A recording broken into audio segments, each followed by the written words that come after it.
and welcome to today's edition of Wolves World, where I'll be highlighting and reviewing a few of the key points from our fantastic 2-1 win at home to Chelsea yesterday.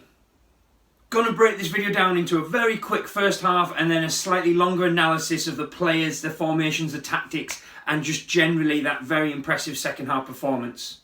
So, the first half obviously went as I think many of us expected. I in fact predicted not only the lineup but also the formation, which I'm sure many of us did. I think going back to the 5 was the right choice. We needed some solidarity, something familiar against a team that, albeit they turned out not to be on their day, had Chelsea that we know turned up. The Chelsea that we know turned up, we could have really been on the end of a high result there. So going back to the 5 I think was the right choice. After I'd seen the team sheet, it was about the first 45 minutes, and I thought that went about as well as could be expected. We really limited Chelsea while also getting in some sort of advanced positions ourselves. Neves in particular had a shot or two, which is not that common at the moment, and he could have certainly got another one off in a good position if Kante hadn't nicked back and got it. The half did sort of ebb and flow. It was a bit sort of bitty, never really got going for either team, but I think going in 0-0 at half time was a great performance that would have been part of Nuno's plan for this game. Now, the first talking point at half-time is the introduction of debutant Otasowie for Dendoncker, who I think didn't really look himself. He didn't get about the park in the way he normally does. And I think for me personally, I saw an element of worry at this stage, having not really seen Otasowie kick a ball and also read a lot of good reviews about him. It was hard for me to judge what's about to happen, and I thought this was a big occasion against a very talented midfield that he had to step up to. And boy did he. The guy was absolutely outstanding and did everything that could have been asked of him and more. He had the energy of Dendoncker, he had a calm head and passed the ball really well. He set us on some attacks, which included obviously the assist for the first goal. And I just thought generally he didn't look at all scared of the occasion and really did himself proud. However, the second half did start with a negative as Wolves came out a little bit sluggishly and fell behind to a goal that, yes, it was well taken and the goal line technology did indeed get this correct. It was also a little bit slack from both the crossing position and then Bolly in the middle, who I think didn't expect Giroud to be getting somewhere near that ball and went for a routine clearance, which he didn't make. After going 1-0 behind, I would be lying if I didn't utter the words, "not again." I just felt this was going to be another time when we put ourselves in a good position to get something from a match, maybe win it, fall behind, and you would understand if the players at the moment, their heads maybe aren't in the right place given the form, the injury to Jimenez, etc. But I was delighted I was wrong. It was actually the kick up the bum we needed to start attacking, getting some belief in ourselves and really going for it, which is a shame it took falling behind to do that. But at the same time, if it gets the team riled up, I'll take anything to make that happen. From that point on, the game was far more open.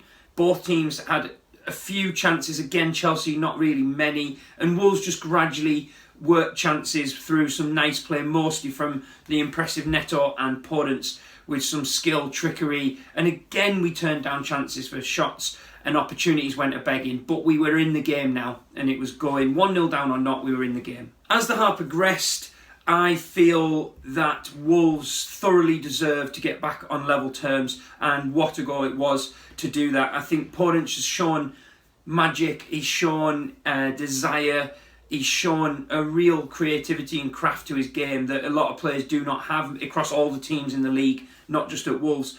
And I'm delighted to say that he looks like now he could be someone who steps up and scores goals for us. And that goal was taken beautifully, created the small amount of space that he needed, all by himself. Yes, there was a little deflection, but I think that was causing bother regardless, and Wolves rightfully back at 1-1.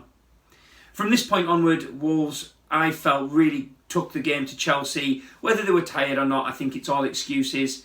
I was a little disappointed with the dive, which I think is probably fair to say what it was, from Neto. I think he was lucky not to get booked. We've seen Traore get booked for one a few weeks ago that was not a dive, or he certainly didn't intend it to be a dive. VAR, which I'm highly critical of, actually got this one right on this occasion, and while it was disappointing for Wolves fans, we all agree that it was the right call, certainly no hard feelings about that. This seemed to get Neto ready to win the game for us, which he ultimately did in the 95th minute. And a lot of people might look at the score and think, oh, Wolves came along, snatched this game. And I think if you'd actually watched the game or knew anything about Wolves, that is not what happened. We executed a game plan, and that game plan just happened to come to fruition in the 95th minute. Fantastic goal.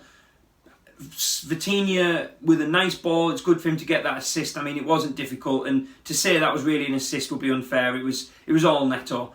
The guy squared up Zuma, did him for pace, and buried a great shot across an outstanding goalkeeper. And Wolves are lucky to have a player like that. So that was the game. Everyone's in raptures. My drinks are all over the living room. And what a performance. Still a few nervy moments to see it out, but I think that was a thoroughly deserved win from a team who came with a plan and delivered that plan against a Chelsea side that, yes, weren't themselves, but they're still Chelsea. I'd take their points total right now, so to beat them is a massive scalp, and we should be very proud of ourselves. After analysing the game, I think there's a few things that I wanted to pick out that may have been missed by others. The first thing I'd want to pick out is Romain Saïss. Romain Saïss is a player that over his time at Wolves, I have on occasion felt he's ready to be sold or he doesn't fit in, but he has certainly stepped up this season, and even last season in particular, where his performances have been far more consistent. He's removing a lot of the rash sort of tackles and bookings from his game, and the one thing that stood out for me today was he did it 3 or 4 times, and tellingly to Vitinha to then pass to Neto for the winner. At times when the defence was under pressure, he found a pass from the edge of the box to the edge of the halfway D, and that set us on his way. Other players, including him in the past, would have just booted that away and been ready to take the point and see what we could do. But he really had a composed head, stepped out, played a ball that allowed Wolves to make something happen, which we did. So excellent performance from Saïss. I've spoken about Otasowie, but just to refresh that again quickly, thought he was excellent. I'm not sure he's ready for a start yet, but it's nice to know that those players we see on the bench week in, week out, Nuno now has faith in and now will use when needed. Because there was Vitinha sat there yesterday, or the option to change formation around with Traore coming on, and he didn't take it. He went for this untested young lad, and that's a great sign of faith that I hope continues from Wolves and Nuno. Another performance for me is Fabio Silva. Yes, when he left the pitch and we changed formation, we got back in the game and scored the goals. But I think people, and this is why I wanted to say this in my video, I think people are rushing him or are making judgments before we've really seen enough of him. He has the potential to be absolutely world class. He's 18 years old, and even if things go wrong, we're not losing 35 million, we're losing a portion of that at worst.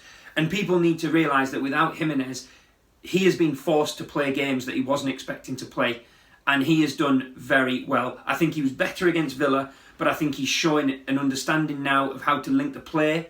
I think he's showing some movement in and around the box, and I think he's got a lovely first touch in particular that I am excited to see progress. Whether he starts or finishes every game from now on is not a problem.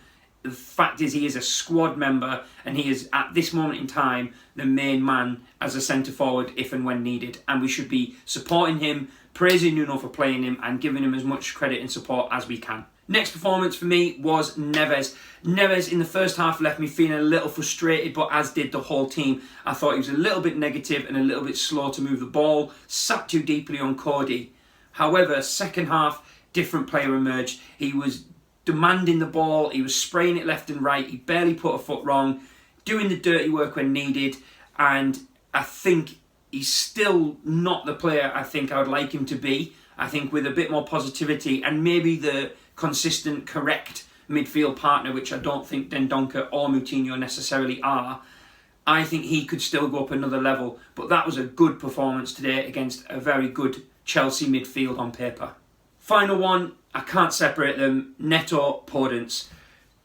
Man of the match went to Podence on the TV and around the scenes, and I think his trickery in the first half and desire probably won that for him, because they both scored outstanding goals, and they were both a constant thorn in the side with their pace, desire, and just general ability to do something.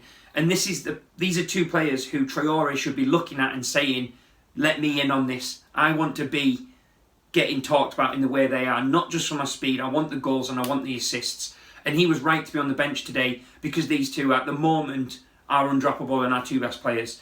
And it's where our main goals are going to come from. There is not enough that can be said about them in not just this game, but I think in the season on the whole. They're both starting to bring some real consistency to the game, and that's coming with getting the minutes under the belt, which both of them didn't always get last year. And we've got two young, very exciting players on our books now who will have to shine in the absence of Jimenez, which when Jimenez hopefully does indeed return, will only strengthen our team even further, giving us that three-pronged focal point and a constant threat to other teams. With all that in mind, here's my player ratings for the day. I think that they're pretty self-explanatory, and I've been through the better performers already. The only other thing I'd like to say is Marçal, again, I am a massive fan. I like the fact he's solid, simple, plays with his own game and plays it well. I think the key is still going to be keeping him fit for as long as possible, but he has looked like an astute signing for that money, and he is definitely a player who should undoubtedly be preferred at left back, especially in these big games against the better teams. But he was another standout performer for me today. So, to finally summarise that game, absolutely surprised, shocked, astonished, all these words when the game kicked off to when I finished. I am delighted to say we sat there with a 2-1 win, and I think that could be a turning point in our season. Knowing Wolves, we could definitely get turned over by Burnley on Monday, but I would hope that doesn't happen now. I think 2 wins in these 2 games would really put us to say, actually, despite the 4-0 Liverpool, the disappointment with Villa, I think that would come away being a good month, and then Tottenham's a free hit. Moving forwards, our fixtures are not they're coming thick and fast. I don't think there's any sort of real serious run now that we've got past Chelsea. I think we just need to take them each game as they come, as Nuno will ultimately do, and go out and give it our best shot, because we're not getting relegated.